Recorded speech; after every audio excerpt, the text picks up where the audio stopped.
अमरावती द्वारा संचालित रामराव भोयर महाविद्यालयामध्ये वार्षिक स्नेह संमेलनानिमित्त सांस्कृतिक कलाविष्कार कार्यक्रम 2025 दिनांक 1 जानेवारी रोजी मोठ्या उत्साहात संपन्न झाला। स्थानिक रामराव भोयर महाविद्यालयामध्ये वार्षिक स्नेह संमेलनानिमित्त विविध कार्यक्रम व स्पर्धांचे आयोजन करण्यात आले होते। त्यामध्ये विविध कला क्रीडा स्पर्धा दिनांक 27 डिसेंबर 2024 ते 1 जानेवारी 2025 या कालावधीत आयोजित करण्यात आले होते। दिनांक 27 डिसेंबर रोजी आंतरशालेय कबड्डी स्पर्धा, 28 डिसेंबर रोजी लंगडी स्पर्धा, 30 डिसेंबर रोजी संगीत खुर्ची, लिंबू चमचा, बटाटा रेस अशा विविध स्पर्धांचे आयोजन करण्यात आले। दिनांक 1 जानेवारी 2025 रोजी बुधवारला नवीन वर्षाच्या शुभ पर्वावर भरगच्च असा सांस्कृतिक कार्यक्रमाचे आयोजन करण्यात आले। या कार्यक्रमाच्या उद्घाटन समारोहाकरिता कार्यक्रमाच्या अध्यक्षस्थानी मराठा शिक्षण संस्था अमरावतीच्या अध्यक्षा मालती भोयर, उद्घाटक म्हणून डॉक्टर अमोल भोयर, तर प्रमुख अतिथी म्हणून कल्पनाताई ठाकरे, गट शिक्षणाधिकारी पंचायत समिती Nandgaon Khandeshwar,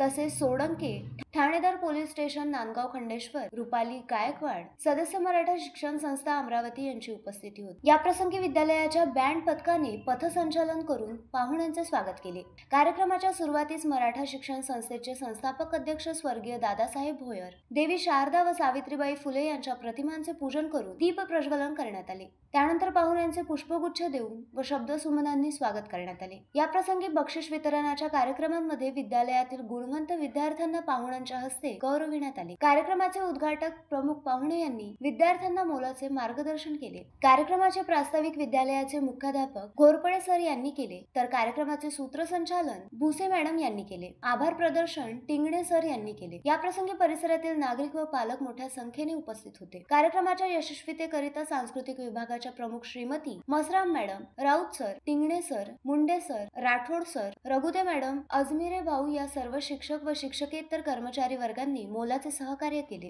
the sting operation news, Nandgaon Khandeshwar. The sting operation news, सत्याचे दुसरे नाव, अन्यायावर लेखणीचा घाव।